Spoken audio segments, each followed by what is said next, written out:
സ്വന്തം മാതാവിനെ 1.5 വയസ്സിൽ പിതാവ് ഉപേക്ഷിച്ചു പോകുന്നു.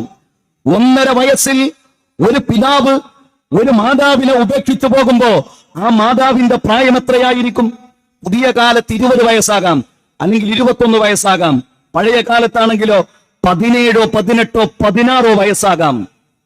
ഒരു സ്ത്രീയുടെ ഏറ്റവും നല്ല കാലം, ഏറ്റവും നല്ല പ്രായം മറ്റൊരു ഭർത്താവിനെ സ്വീകരിക്കാതെ തനിക്ക് ലഭിച്ച വിവാഹത്തിലൂടെ, നിക്കാഹിലൂടെ തനിക്ക് ലഭിച്ച മകനെ ഇനിയൊരു വിവാഹം ജീവിതം എനിക്ക് വേണ്ട എന്ന് തീരുമാനിച്ച് ഒരു സഹോദരി പോറ്റി വളർത്തുന്നു.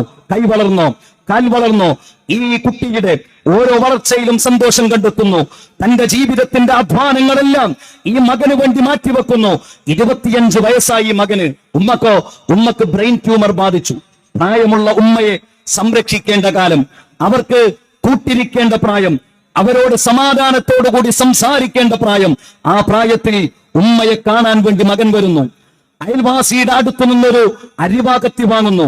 ഉമ്മയുടെ അടുത്തേക്ക് കടന്നു ചെന്ന് ഉമ്മയുടെ കടുത്തറുത്ത് ചിരിച്ചു പോരുന്നത് എങ്ങനെയാണ്?